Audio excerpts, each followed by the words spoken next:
गौतम बुद्ध ने कहा था, जिस तरह से तूफान एक मजबूत पत्थर को हिला नहीं सकता, ठीक उसी तरह समझदार व्यक्ति अपनी तारीफ या आलोचना से प्रभावित नहीं होते। ईर्ष्या और नफरत की आग में जलते हुए इस संसार में खुशी और हंसी स्थायी नहीं हो सकती। अगर आप अंधेरे में डूबे हैं तो आप रोशनी की तलाश क्यों नहीं करते? एक बार की बात है, भगवान बुद्ध अपने शिष्यों के साथ बैठकर उन्हें कुछ समझा रहे थे कि इतने में ही वहां राजा अजात शत्रु पहुंचते हैं और बुद्ध से कहते हैं कि हे बुद्ध, जब से मैं तुम्हारा अनुयायी बना हूं तब से सभी लोग मेरे सीधेपन का बहुत फायदा उठाते हैं। आपका अनुयायी बनने से पहले लोग मुझसे बहुत डरते थे, क्योंकि तब मैं बहुत क्रूर था और किसी को भी मृत्युदंड देने में क्षण भर का भी समय नहीं लगाता था। आपका अनुयायी बनने के बाद अब मेरा मन इन कामों को करने को तैयार नहीं होता है और मैं सभी लोगों को प्रेम देना चाहता हूँ, परंतु कुछ लोग इस बात का गलत फायदा उठा रहे हैं और इससे मेरी प्रजा को बहुत खतरा है। मेरे शासन में बहुत दिक्कतें आ रही हैं। आप बताएं मैं क्या करूं? तब बुद्ध उसे एक कहानी सुनाते हैं कि एक बार एक भिक्षु एक गांव से गुजर रहा था। उस गांव में एक बहुत बड़ा पीपल का वृक्ष था। चलते चलते भिक्षु बहुत थक गया था। उसने सोचा कि उस वृक्ष के नीचे थोड़ा आराम कर लिया जाए। वह वहां पहुंचा ही था कि कुछ लोग उसे रोक देते हैं और भिक्षु से कहते हैं कि वहां एक बहुत जहरीला सांप रहता है।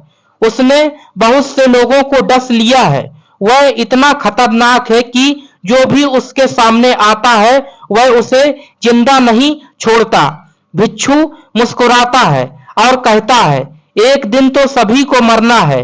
अगर मुझे आज ही मरना होगा तो इसमें कौन सी बड़ी बात है। आप मेरी जरा भी चिंता ना करें और मुझे आज्ञा दें। भिक्षु वहां से चल देता है और पेड़ के नीचे अपना आसन बिछाकर बैठ जाता है। थोड़ी ही देर बाद उसके सामने सांप आता है और उससे कहता है, क्या तुम्हें मुझसे डर नहीं लगता? क्या तुम्हें पता नहीं यह मेरा इलाका है और यहाँ पर आने की किसी की भी हिम्मत नहीं होती?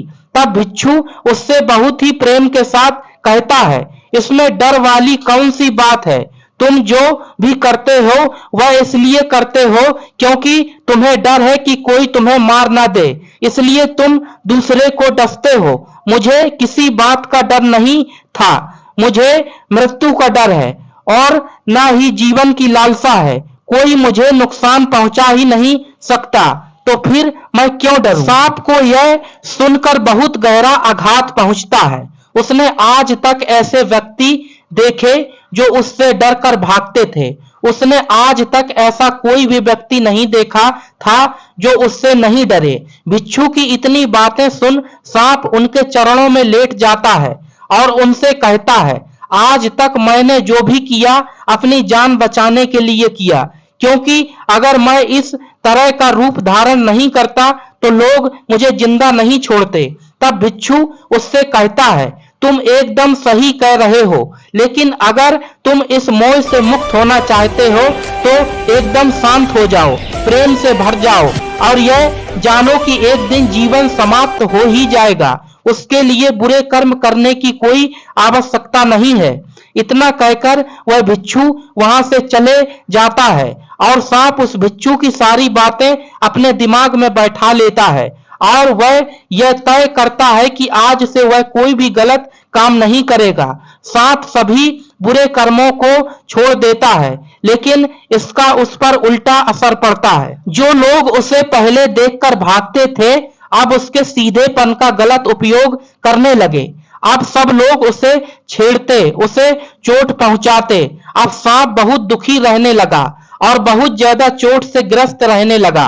अब उसके शरीर पर बहुत से चोट के निशान बन गए, क्योंकि अब वह लोगों को नुकसान नहीं पहुंचाता था और सभी लोगों के साथ प्रेम से रहने की कोशिश करता था।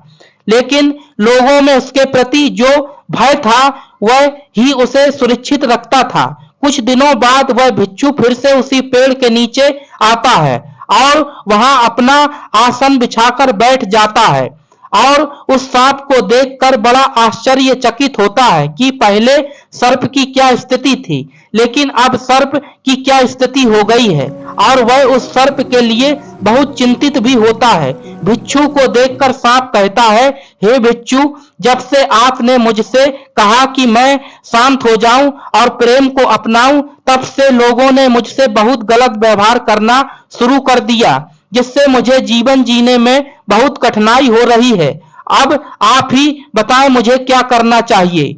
भिक्षु कहता है, हे मित्र, मैंने तुमसे यह नहीं कहा था कि तुम अपने स्वभाव को ही बदल लो। तुम सर्प हो और क्रूरता ही तुम्हारा स्वभाव है। अगर तुम क्रूरता नहीं रखोगे तो लोग तुम्हें खत्म कर देंगे, लेकिन इसका मतलब यह नहीं है कि तुम्हारे भीतर जो उद्देश्य है उसे गलत रखो। तुम्हें भीतर से अपने आप को सही रखना है और बाहर से खुद को वह दिखाना है जो जरूरी है, क्योंकि सर्प एक जहरीला जीव है और लोगों में उसके लिए भय होना आवश्यक है। अगर लोगों के अंदर तुम्हारे लिए भय नहीं होगा तो लोग तुम्हें हानि ही पहुंचाएंगे, लेकिन तुम्हें भीतर से अपने आप को सही रखना चाहिए कि तुम्हें किसी को नुकसान नहीं पहुंचाना है, केवल अपना भय बनाए रखना है। गौतम बुद्ध कहते हैं तो है, अजात शत्रु तुम इस कहानी से क्या समझे?